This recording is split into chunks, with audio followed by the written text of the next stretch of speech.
સાંભળવામાં આવી જશે. કર્યું મેં હમણાં.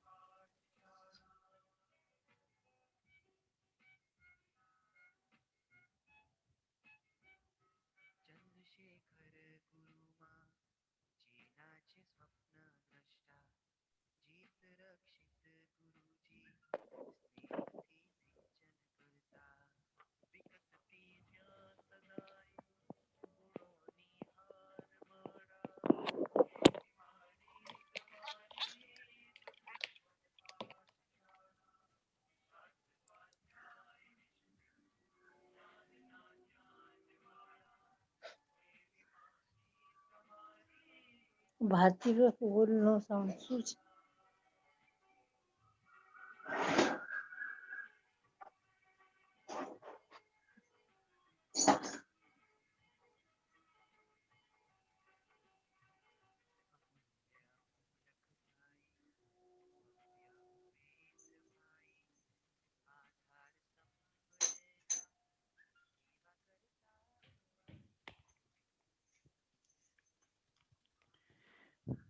નમો નમો પ્રણામ સાતામાં છો દરેકે પ્રણામ ગુરુજી ગુરુ પ્રસાય આપ સાતામાં છો. દેવ ગુરુ પ્રણામ પ્રસાય નમો અરિહંતાનમ નમો સિદ્ધાનમ નમો આયર્યાનમ નમો વજ્જાયાનમ નમો લોહે સવ્વસાહૂનમ येषु पञ्चनमुक्कारो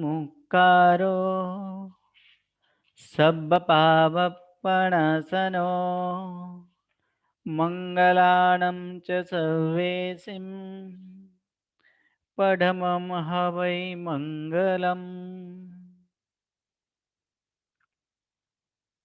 परम पूज्य पूज्यपाद ચિરંતનાચાર્ય અને એ ચિરંતનાચાર્ય અર્થાત પ્રાચીન આચાર્યો તરીકે કહેવાય. અને એ જે પ્રાચીન આચાર્યો દ્વારા વિરચિત આ નવતત્વ પ્રકરણ છે. નવતત્વ પ્રકરણ જેમાં આપણે એને છૂટા પાડીએ કે અર્થ કાઢીએ તો આ પ્રમાણે થાય કે 9 પ્રકારના તત્વો જેમાં છે તેને નવતત્વ તરીકે કહેવાય છે. અર્થાત 9 પ્રકારના તત્વને હોવું અથવા તત્વને જાણવું તે નવતત્વ તરીકે કહેવાય. તો 9 પ્રકારના તત્વ. તત્વ એટલે શું? તો તત્વ એટલે જેના દ્વારા અર્થાત વાસ્તવિક જાણવા લાયક જે પદાર્થો હોય, ખરેખર જે વાસ્તવિક જાણવા લાયક જે પદાર્થો છે તે પદાર્થને તત્વ તરીકે કહેવાય. અને આવા તત્વ 9 છે. અપેક્ષા ભેદે 2 પણ છે, અપેક્ષા ભેદે 4 પણ થાય, 7 પણ થાય, 5 પણ થાય, એ અલગ અલગની અપેક્ષા છે. પરંતુ મુખ્યપણે આ 9 પ્રકારના જે તત્વ છે, તો આ જ તત્વને અનેક એવા દર્શનકારો કે આ દુનિયા જે છે, દુનિયામાં અનેક પ્રકારના દર્શનકારો એ એમના હિસાબે અલગ અલગ પ્રકારના પદાર્થો છે આ પ્રમાણે બતાવે છે. કોઈક કહે 5, કોઈક કે 7, કોઈક કે 9 થી પણ વધારે. એવા અલગ અલગ આ જે ચિત્ર વિચિત્ર જે ઘટનાઓ જે દેખાય છે, એ સંપૂર્ણ જગતની અંદર ચિત્ર વિચિત્ર આપણે દેખાય છે, એની ગોઠવણ કેવા પ્રકારે છે, એને ગોઠવણ કેવી રીતે કરેલો છે, એનું સંચાલન કરનાર કોણ છે, એને ઉત્પન્ન કરનાર કોણ છે, એને નાશ કરનાર કોણ છે. તો એવા એને જ બતાવતા અનેક અનેક અનેક અનેક પ્રકારના દર્શનકારો તે બતાવે છે. કેટલાક દર્શનકારોનો મત એવું પણ છે કે આ જગતનું નિર્માણ કરનાર બ્રહ્મા છે, સંચાલન કરનાર વિષ્ણુ તરીકે છે, નાશ કરનાર એવા સંહરણ કરનાર તે મહાદેવ તરીકે છે, એવું પણ માને છે. કેટલાકને એવા પણ માન્યતા છે, કેટલાકનો કે જે સંપૂર્ણ પહેલા જગત જે છે એ જગતમાં કાંઈ નહોતું, એટલે બ્રહ્માજીએ એક સરોવરને નિર્માણ કરાય, એ પછી એ સરોવરમાં દેડકા આદિ રાખે, કંટાળો આવી જાય એટલે તે સમયે બીજા બધા એવા જીવ સૃષ્ટિને ઉત્પત્તિ કરે. એટલી બધી જીવો સૃષ્ટિને એટલી બધી વધી જાય જીવો, જેનો સંચાલનનો ભાર વિષ્ણુને આપે કે તમે સંચાલન કરો, કેવી રીતે આને સંચાલન કરવું છે. અને જ્યારે કોપાયમાન આદિ થાય ત્યારે સંહરણ કરે, નાશ કરનાર, કે કોઈકને નાશ કરવો હોય, કોઈકને આ પદાર્થ નાશ આદિ કરવું હોય તે વિષ્ણુ તરીકે છે. એ અલગ અલગ કારના આવા દર્શનકારોનો મત છે. કેટલાક દર્શનકારો, એક દર્શનકાર આ પ્રમાણે પણ માને છે કે આ જગતમાં પૃથ્વી, પાણી, અગ્નિ, વાયુ અને આકાશ, આ પાંચ એ પંચભૂત જેને કહેવાય, આ પંચભૂત એના મૂળ તત્વ તરીકે છે. એમાં આત્મા, પુણ્ય, પાપ, ઇહલોક, પરલોક એવું કાંઈ નથી. એમના હિસાબે આત્મા નથી, પાપ નથી, પુણ્ય નથી, પરલોક નથી. માત્ર આ લોકમાં જે છે આ લોકમાં છે. એટલે ખાવું, પીવું, મસ્તી કરવું, મજા કરવું. કેમ કે જીવની ઉત્પત્તિ પંચભૂતથી છે અને પંચભૂતમાં જ તે વિલીન થઈ જવાનું છે. એટલે ક્યાંય એ કાંઈ પરલોક આદિમાં નથી જવાનું, પુણ્ય પાપ આદિ નથી કરવાનું. આવું માનનાર જે દર્શનકાર તેનું નામ છે ચાર્વક દર્શન. એવા ચાર્વક દર્શનકારોએ આ પ્રમાણે માને છે કે જે સંપૂર્ણ આ ચાર્વક દર્શનકાર જે છે તેને નાસ્તિક તરીકે કહેવાય. જે એવા ઈશ્વરની અંદર કોઈ એવા પ્રકારનો એમાં ભક્તિ, પ્રીતિ આદિ એનું ના નથી, જે ઈશ્વર આદિને જે માનતા જ નથી, આત્માને માનતા જ નથી, તો એ નાસ્તિક છે. જે માત્ર ને માત્ર પાંચ તત્વ માને છે, મૂળભૂત પાંચ તત્વ છે, એ પાંચ તત્વથી જીવનો ઉત્પત્તિ છે અને આ જ પાંચ તત્વમાં જીવનું વિલીન થાય છે. જ્યારે આ જ પાંચ તત્વો એટલે જે એ પાંચ ભૂત જે આપણે બતાવ્યા કે પૃથ્વી, પાણી, અગ્નિ, વાયુ અને આકાશ, આ જે પાંચ ભૂત છે, આ પાંચ ભૂત માત્ર આ જગતમાં આ પાંચ જ ભૂત જવા આવે છે કે તે બધું એમ ન મળે કે એવા મેળ વગરનું નથી. તેથી જ તે બ્રહ્મ નામનું જે છે એ બ્રહ્મ નામનું એક મહત્વનું તત્વ છે કે આ પાંચ તત્વ આમ ક્યાંય ન મળતા નથી. એમાં મુખ્ય એક બ્રહ્મ નામનું મહાતત્વ છે, જેની સાથે આખું જગત સંકળાયેલું છે. એટલું જ નહીં, બ્રહ્મ પોતે જ એ આપણા જગતના સ્વરૂપે ભાસે છે. વાસ્તવિક રીતે બ્રહ્મ સિવાય કાંઈ નથી. જે કાંઈ પણ ભાસે તે સ્વપ્ન સૃષ્ટિની જેમ જ કેવળ જૂઠો એવા ભાસ માત્ર છે. એને ભાસ ઉડી જાય એટલે કે આત્મા અને જગત આ બધું જ કેવળ એ બ્રહ્મ સ્વરૂપે જ ભાસે. એટલે બસ આટલું જ છે, એ જ મોક્ષ છે, બ્રહ્મ એ નિત્ય છે. એટલે આ દર્શનકારના મતે એકમાત્ર કે એકીકરણ એ બધાનો સમાવેશ એકની અંદર કરી દીધા છે. એને ઉત્તર એનો અલગ અલગ ભેદ છે, ઉત્તર મીમાંસા અને અદ્વૈતવાદ, પણ આ દર્શનનો બધાનો સમાવેશ એકમાં જ કરી દીધા છે. પાંચે પાંચ જે મૂળભૂત જે આપણે જોયું હતું કે આગળના જે તત્વમાં ચાર્વક દર્શનની અંદર જે ચાર મૂળભૂતની વાત કરી પાંચ, એ પાંચની અંદર એકમાં સમાવેશ કરી દે કે બ્રહ્મ સિવાય બીજા કાંઈ નથી.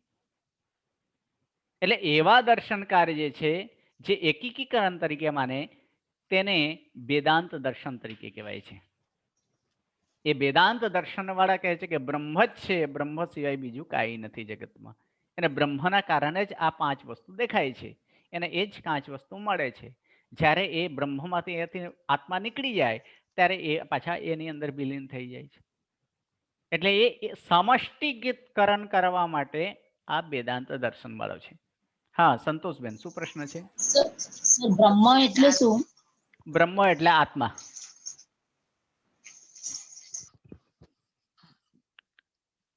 ગુરુજી, હાજી, આપણે આ જે ચારવાક દર્શન કહીએ છીએ એ કોણે એસ્ટેબ્લિશ કર્યું હશે? આપણે કોઈ ગુરુ હશે એમના? હા, ચાર્વક દર્શન વાળા જે છે એ ચાર્વક દર્શનને જે છે તેને સ્થાવનાર એટલે કે અલગ અલગ પ્રકારે છે.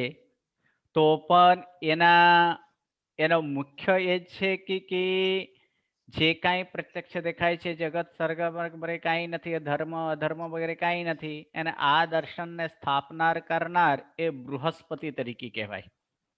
આ લોકોને બૃહસ્પતિ તરીકે એ દર્શનને સ્થાપન મારી એક રિક્વેસ્ટ છે, પ્લીઝ જે ક્વેશ્ચન્સ હોય એ એન્ડમાં પૂછો ને તો વચમાં લિંક તૂટી ન જાય.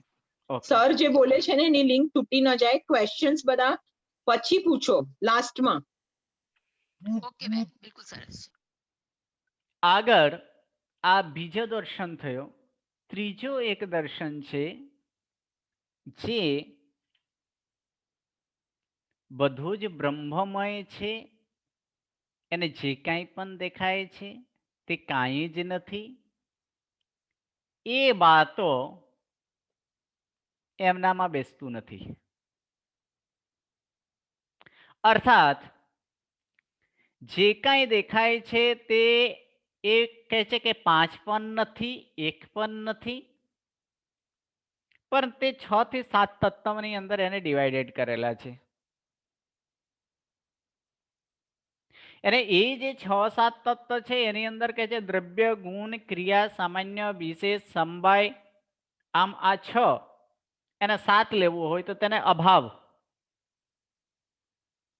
એક દ્રવ્યની અંદર ગુણ, ક્રિયા, સામાન્ય, વિશેષ, સમવાય અને અભાવ.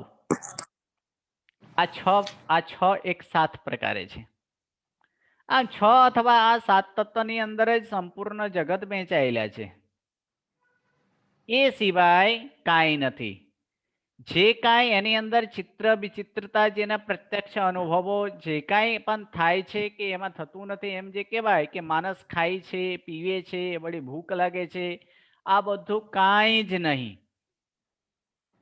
એમ પણ નહીં, પણ બધું જ છે. અર્થાત આ દર્શનનો પ્રવક્તા જે છે એ દર્શનનો પ્રવક્તા એ કાનદ ઋષિ કહેવાય, અને તેનું બીજું નામ ઉલુક દર્શન પણ કહેવાય. અને આ જ ઉલુક દર્શનને હિસાબે તેને ષડોલુક નામ પણ છે કે 6 તત્વને માનવાના હોવાથી તેને ષડોલુક પણ કહેવાય, તથા પશુપત દર્શન પણ કહેવાય. આ દર્શન ઈશ્વરને જગત કર્તા તરીકે માને છે. જે કાંઈ પણ કરે છે તે ઈશ્વર જ કરે છે, અને ઈશ્વર જ બધું કરે છે. એટલે કે એનો જગત કર્તા તરીકે, એટલે આ પૃથ્વીની રચના બધું ઈશ્વર કરે છે, સુખ દુઃખ આપે છે તે ઈશ્વર કરે છે. તેવા પ્રકારનું જે માનનારું જે છે એને એ માનનારું જે દર્શન, તે દર્શનનું નામ છે વૈશેષિક દર્શન. આગળ એક દર્શન છે જે એવા 16 એના અલગ અલગ અલગ અલગ એવા પોઈન્ટો બતાવ્યા છે કે 16 પ્રમાણ એટલે કે 16 એના ટોપિકો છે. એ 16 ટોપિક દ્વારા એ જે જાણે એનાથી જો સિદ્ધ થાય તો જ માનવું, નથી નહીતર પછી નહીં માનવાનું.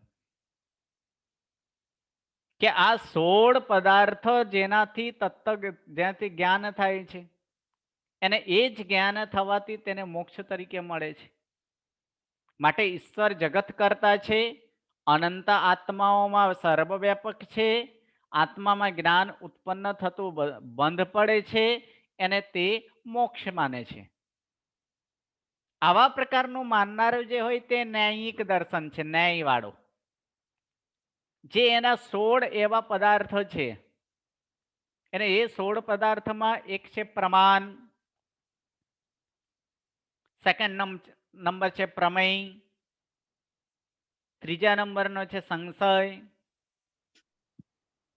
ચોથા નંબરને જે છે પ્રયોજન, પાંચમા નંબરે દ્રષ્ટાંત, છઠ્ઠા નંબરે સિદ્ધાંત, સાતમા નંબરે જે છે એ સાતમા નંબરે અવયવ, આઠમા નંબરનો જે છે તે તર્ક,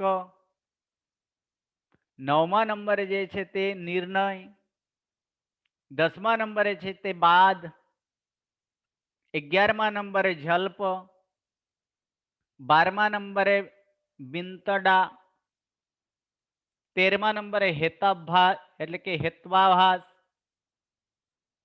14મા નંબરે જે છે તે છળ, 15મા નંબરે જાતિ ને 16મા નંબરે નિગ્રહ સ્થાન. આ 16 પદાર્થથી નક્કી થાય, પ્રમાણભૂત થાય તો જ તેને માનવું.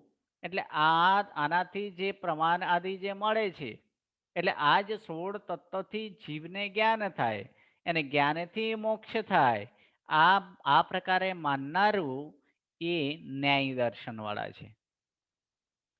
એટલે તર્ક શાસ્ત્રના આદિ અનેક પ્રકારના એવા તર્ક વિતર્ક આદિ કરીને જે થાય તે ન્યાય શાસ્ત્ર વાળા માને છે. આ પ્રમાણે એવા સાંખ્ય દર્શન વાળા પણ છે, જેમાં 25 તત્વ માને છે. એને આ એમાં પુરુષમાંથી સત્વ, રજસ અને તમસ, આ 3 ગુણ એ પ્રકૃતિ તરીકે માને. અને પ્રકૃતિમાંથી મહત્તત્વ એટલે કે બુદ્ધિ તત્વ ઉત્પન્ન થાય. તેમાંથી અહંકાર રૂપ એ અહંકાર ઉત્પન્ન થાય છે. આમ અહંકારમાંથી 5 જ્ઞાનેન્દ્રિયો, 5 કર્મેન્દ્રિયો અને કર્મેન્દ્રિય, પછી મન અને 5 તન માત્રા ઉત્પન્ન થાય છે. અને તન માત્રાથી 5 ભૂત ઉત્પન્ન થાય છે.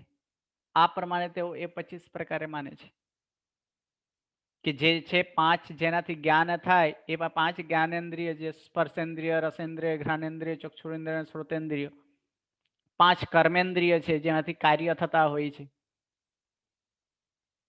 પાયુ, ઉપસ્થ, સ્ત્રી પુરુષની ચિહ્ન, મુખ, હાથ, પગ, મન અને તન્માત્રા, જેમાં વર્ણ, ગંધ, રસ, સ્પર્શ અને શબ્દ ઉત્પન્ન થાય.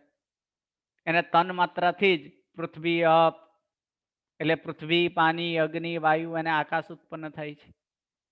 આ 25 પ્રકારે આ સાંખ્ય દર્શન વાળા માનનારા છે.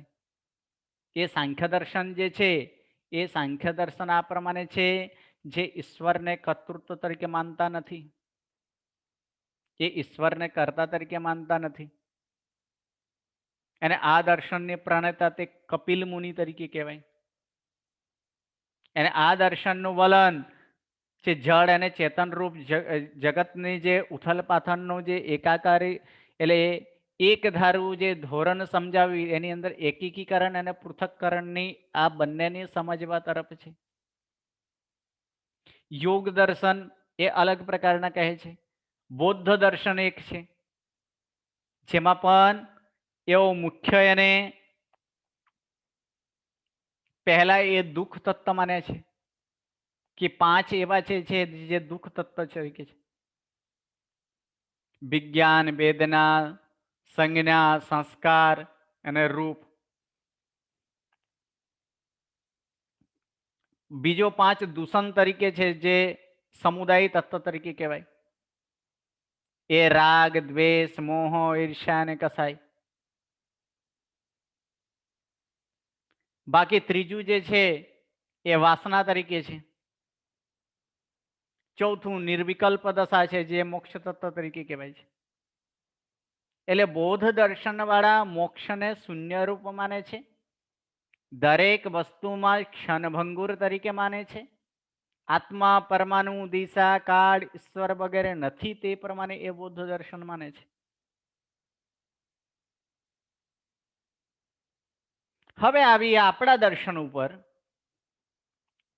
અથવા જીન શાસનીય દર્શન, જેને જૈનીય દર્શન પણ કહેવાય, જૈન દર્શન પણ કહેવાય, સ્યાદવાદ દર્શન પણ કહેવાય.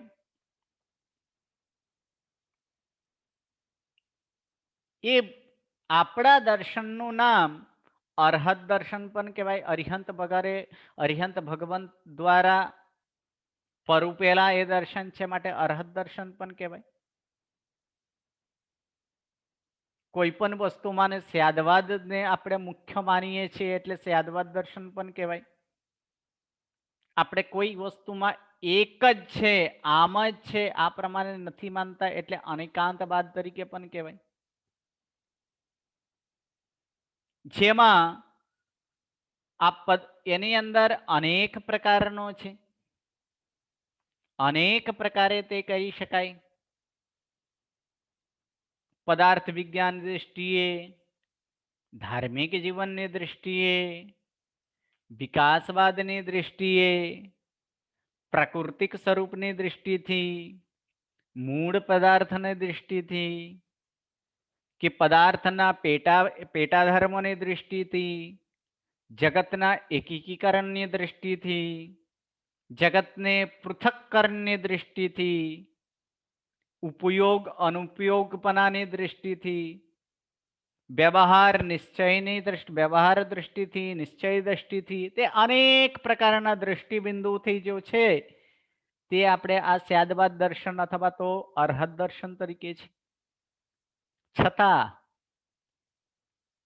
આપણે જૈન દર્શન પ્રમાણે અહીં ગ્રંથકાર એ તત્વને બતાવતા કે જીવ સૃષ્ટિ કેવી રીતે છે, કેટલાકને કીધું કે જગતનું કર્તા તરીકે, જગતને કર્તા તરીકે એ ઈશ્વર છે, કેટલાક ઈશ્વરને માનતા જ નથી, જે પણ થાય છે અહીંયા જ વિલીન થાય છે. તો અહીં ગ્રંથકારે કે આપણું અરિહંત ભગવાન જગત કરતા નથી, જગત દર્શન તરીકે છે. જગતને કરનારા નથી, પરંતુ જગતમાં શું છે તેના ઉપદેશ આપનારો છે. અર્થાત જગત દ્રષ્ટા, જગતને જોનારા છે. કે આ ત્રણેય, આ પૃથ્વીલોક કેવા પ્રકારે છે, કેવા આકારે છે, શું છે એ જોયેલા છે. જે કેવલ જ્ઞાનથી જ જોઈ શકાય, કેવલ જ્ઞાનથી જાણી શકાય, કેવલ દર્શનથી જોઈ શકાય. એને તેનો જ અહીં ઉપદેશ સ્વરૂપે બતાવેલા છે. જેમાં આ ગ્રંથકાર અહીં આ તત્વના તો અનેકો ભેદો થાય, અપેક્ષા દૃષ્ટિએ અહીં ગ્રંથકાર એ 9 પ્રકારના તત્વોને અહીં બતાવેલા છે. જેના કારણે જ આ પ્રકરણનું નામ નવતત્વ પ્રકરણ છે. સમ્યક દર્શન જ્ઞાન ચારિત્રાની મોક્ષ માર્ગ તત્વાર્થકારનું આ પ્રથમ સૂત્ર છે. સમ્યક દર્શન જ્ઞાન ચારિત્ર એ મોક્ષના રાજમાર્ગ તરીકે છે. તેમાં તત્વ એ 9 પ્રકારના તત્વ, એ 9 પ્રકારના તત્વને જ જણાવતા ગ્રંથકાર મંગલાચરણ સ્વરૂપે, કારણ કે મંગલાચરણ 3 પ્રકારે હોઈ શકે છે. એક નમસ્કારાત્મક, એક તત્વાત્મક અને બીજો આશીર્વાદાત્મક. જેમાં નમસ્કાર આદિ કરાય તે નમસ્કાર સ્વરૂપે એમાં મંગલાચરણ હોય. જેમાં તત્વ એ જ મંગલ સ્વરૂપે હોય તે તત્વ સ્વરૂપે, અને કેટલાક આશીર્વાદ સ્વરૂપે હોય છે, આશીર્વાદ માંગવાના કારણે. તો અહીં આપણે નવતત્વ ગ્રંથ પ્રકરણ ચાલુ કરીએ એ પહેલા મંગલાચરણ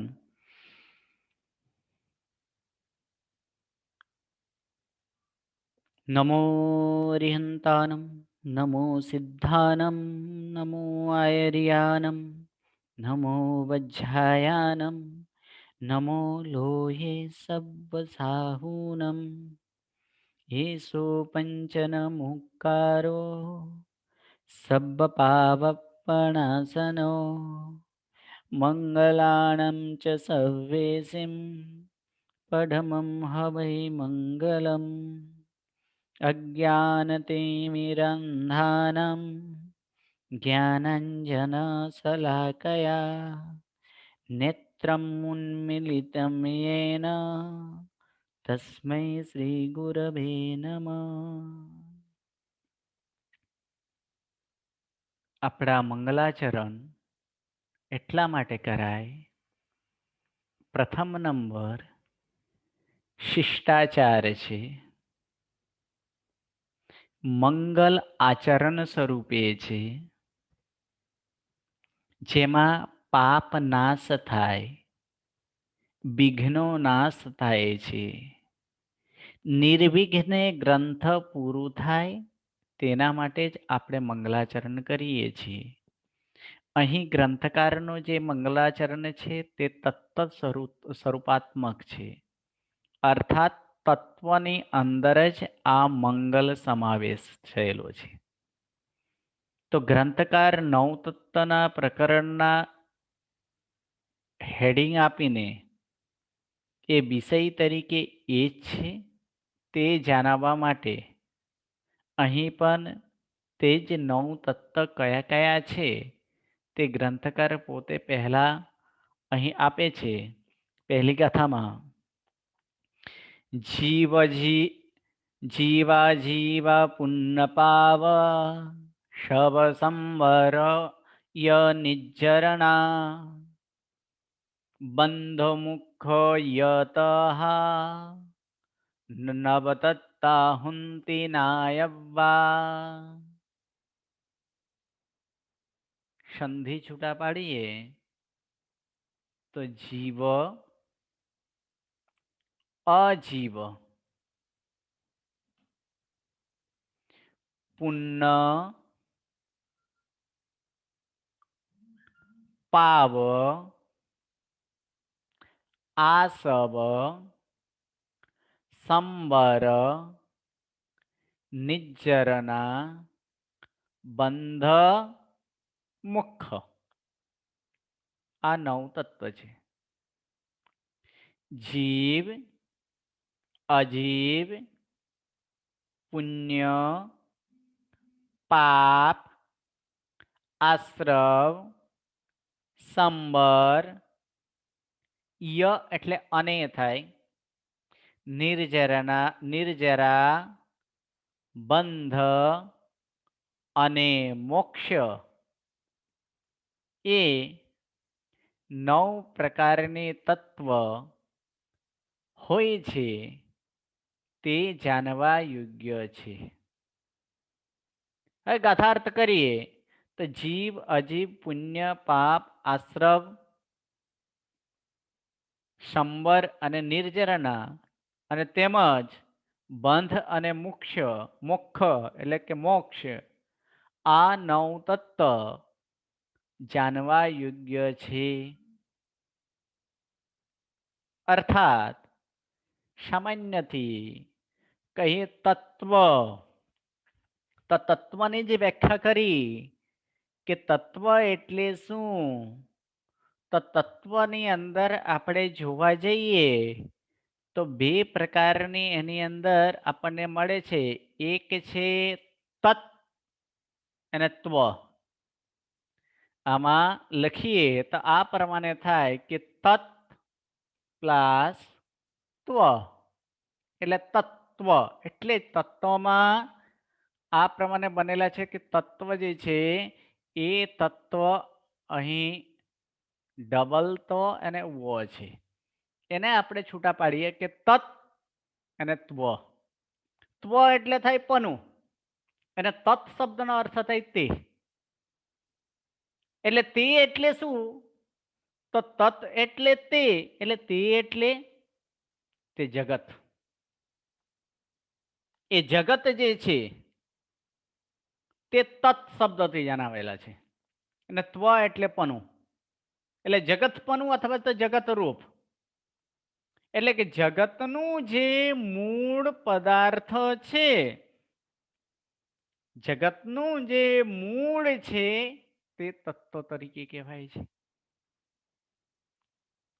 અર્થાત કે આ જગત કેવા પ્રકારે છે કે જગતની અંદર જે પણ દેખાય છે એ ચિત્ર વિચિત્ર અનેક પ્રકારનો જે દેખાય છે, પ્રાણી દેખાય છે, ઝાડ પાન દેખાય છે, હવા વગેરે દેખાય છે, કોઈ સુખી છે, કોઈ દુખી છે તે પ્રમાણે દેખાય છે, કોઈકના ઉપરા ઉપરી દુઃખ આવી જ જાય છે, કોઈ સુખની દ્રષ્ટિએ છે, કોઈ સાધુ મહાત્માઓ છે, કોઈક એવા છે જે આનાથી મોક્ષાદિ થાય છે, કેટલા ભગવાન સ્વરૂપે થયેલા છે, કોઈ રોડ પર સૂવે છે, કોઈને સુવા માટે એવા મહેલ આદિ હોય છે. આવા પ્રકારનો જે વિચિત્રપણા છે, તો જે કાંઈ આવા જે જુદા જુદા જે પણ જગત એટલે અર્થાત આ જગતમાં જે કાંઈ જુદા જુદા પદાર્થ દેખાય છે અને દરેક પ્રાણીઓ જે દેખાય છે તે જીવ તત્વ તરીકે છે.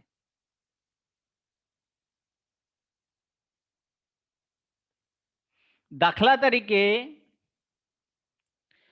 આપણે જેટલા જીવતા જીવોને જોઈએ છે તે બધાના મૂળમાં એક સમાન છે કે આ જીવે છે, એ પ્રતીતિ થાય છે. આ ચાલે છે, આ દોડે છે, આ બધે છે. આ બધામાં કોઈ મુખ્ય હોય તો તે છે જીવ તત્વમાં. જે કાંઈ ચડતો નથી, ઈંટ, ટેબલ, પથ્થર, માટી, આ બધામાં એક જડત્વપણું દેખાય છે. એટલે એ જડત્વપણું આ ઈંટ પણ, પથ્થર પણ, લોખંડ પણ, આ બધામાં કંઈક એવા ચાલતું હલતું કંઈ કરતા નથી, બધું પણ નથી. એટલે આ બધામાં મુખ્ય કોઈ હોય તો તે અજીવ તત્વ છે. તો અહીં ગ્રંથકાર એ 9 તત્વ બતાવ્યા છે કે જગતની અંદર રહેલા એવા 9 પ્રકારના તત્વ છે કે આ 9 જ વસ્તુ આ મુખ્ય આ જગતમાં છે, જેનો સામાન્ય અર્થ તો આપણે જોશું જ. પણ આ 9 તત્વની અંદર કેટલાક તત્વ આચરણ કરવા લાયક છે, કેટલાક તત્વ છોડી દેવા જોઈએ છે, ત્યાગ યોગ્ય છે, કેટલાક તત્વ જાણવા લાયક છે. તો સામાન્યથી આપણે વ્યાખ્યા કરીએ કે આ 9 તત્વ જે છે એ 9 તત્વની અંદર એક એક તત્વની વાત કરીએ કે મંગલાચરણ અંદર મંગલાચરણ વિષય, સંબંધ, પ્રયોજન અને અધિકારી આમાંથી જ સમજી જવાનું કે મંગલાચરણ આમાં આ તત્વ સ્વરૂપે જે છે તે મંગલાચરણ છે. વિષય આ 9 એ તત્વ એના વિષય છે. સંબંધ કે 9 તત્વની વ્યાખ્યા ભગવાનના મુખેથી થયેલા છે, એટલે કે ભગવાન સાથે સંબંધ છે. પ્રયોજન કે અનંતર પ્રયોજન અને પરંપરાય પ્રયોજન આપણે એ જ માની શકીએ કે એનાથી જ્ઞાન થાય, જ્ઞાન થઈને એના મુખ્ય પ્રયોજન જો કોઈ હોય તે બધાને તે મોક્ષનું જ છે. અધિકારી તો અધિકારી એ જ સમ્યક દર્શન જ, જે શ્રદ્ધાવાળા હોય, જાણવાની અથવા જે ઉત્કંઠાવાળા હોય તે જ એના આ મુખ્ય અધિકારી તરીકે છે. હવે એ તત્વની અંદર પ્રથમ તત્વ છે જીવ તત્વ. જીવ અર્થાત જે જીવે છે, જે પ્રાણને ધારણ કરે છે તે જીવ તરીકે કહેવાય છે. અર્થાત જેમાં ચેતના આદિ હોય, જેનાથી જાણી શકાય કે આ જીવ જીવે, જેનાથી એ જાણી શકાય કે હા આ જીવે છે તે જીવ તત્વ તરીકે છે. અર્થાત સામાન્યથી કહીએ તો ચેતના જે યુક્ત હોય તે જીવ. સેકન્ડ નંબર અજીવ, અર્થાત જે જીવતો નથી, અર્થાત જેનાથી કઈ પ્રતીતિ થતા નથી કે આ જીવે છે, એવું કઈ જેમાં કઈ પ્રતીતિ નથી થઈ, અર્થાત જેમાં જડ વસ્તુ છે તે અજીવ તરીકે છે. પુણ્ય, જેનાથી જીવ સુખ આહલાદ સ્વરૂપે આનંદિત થાય, જેનાથી જીવને ઇષ્ટ સામગ્રી આદિની પ્રાપ્તિ થાય તે પુણ્ય. જેના જીવ દુખી થાય, દુખી લાગે તે પાપ. કર્મ આવવાનું દ્વાર તે આશ્રવ, આવતા કર્મને રોકવું તે સંવર. સત્તામાં પડેલા કર્મને કાંઈક અંશે ખરાબવું તે નિર્જરા. કાર્મન વર્ગના અને આત્મા સાથેનો જે સંબંધ, એકમેક ભાગેનો જે સંબંધ તે બંધ. અને આત્માથી 8 કર્મ સંપૂર્ણ રીતે કર્મથી મુક્ત થવું તે મોક્ષ. આમ આ 9 પ્રકારના આ સામાન્ય અર્થ જોયા છે. એના વિશેષ અર્થો એ આગળ આપણે જોતા જ જશું. હા બોલો મૃદુલાબેન, શું પ્રશ્ન છે? હા સર, મારા 2 પ્રશ્નો છે. એક તો આપે કીધું ને પ્રયોજન એટલે અનંતર અને પરંપર, એની વ્યાખ્યા જાણવી છે. અને બીજું ષટ દર્શન કીધું ને તમે, તો એમાં જૈન દર્શન, બૌદ્ધ દર્શન, સાંખ્ય દર્શન, વૈશેષિક દર્શન અને નૈયાયિક દર્શન, ને છઠ્ઠું દર્શન કયું ઈ ભૂલાઈ ગયું. છઠ્ઠું દર્શન એ અનેક પ્રકારના એમાં દર્શન હોઈ શકે છે. અત્યારના પ્રમાણે ષડ દર્શન કયા કયા છે એ અલગ અલગ પ્રમાણે માની શકાય. કારણ કે યોગ દર્શન વાળા પણ છે, બૌદ્ધ દર્શન વાળા પણ છે, અનેક પ્રકારના એવું દર્શન, પણ છતાં કેટલાકનો સમાવેશ કેટલાકમાં થઈ જાય છે. અત્યારે માત્ર એ દર્શનોના નામ કોણ કેવા પ્રકારે માને છે તે જ આપણે વાત કરી હતી. પ્રયોજન એટલે કે બનાવવાનું, શા માટે બનાવવું, કયા કારણે, શા માટે આ ગ્રંથકારને રચના એટલે ગ્રંથ રચવી પડી, આનો મુખ્ય એ છે તે પ્રયોજન છે. શા માટે આ ગ્રંથની રચના કરો, એટલે ગ્રંથ રચવાનો હેતુ શું છે, કયા કારણથી બનાવ્યા છે, એ પ્રયોજન છે. એના 2 થઈ શકે છે. સામાન્યથી એ થાય જેને જ્ઞાન નથી તે આ 9 તત્વનું જ્ઞાન તે મેળવી શકે છે. અને પરંપરા એ તો શું છે કે છેલ્લે આ જ્ઞાન પ્રાપ્ત આદિ કરીને 9 તત્વ આદિ જાણીને સર્વ જીવો મોક્ષને પામે, એ પ્રમાણે આચરણ કરીને મોક્ષ જાય, એ જ પરંપરા એનો પ્રયોજન તરીકે છે. અચ્છા, એટલે અનંતર અને પરંપરાનું આ પ્રમાણે છે. હાજી ભારતીબેન.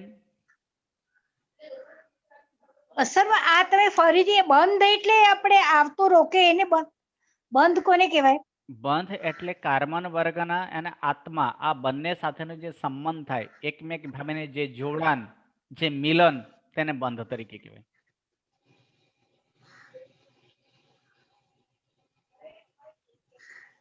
સર 9 તત્વના કર્તાનું નામ શું?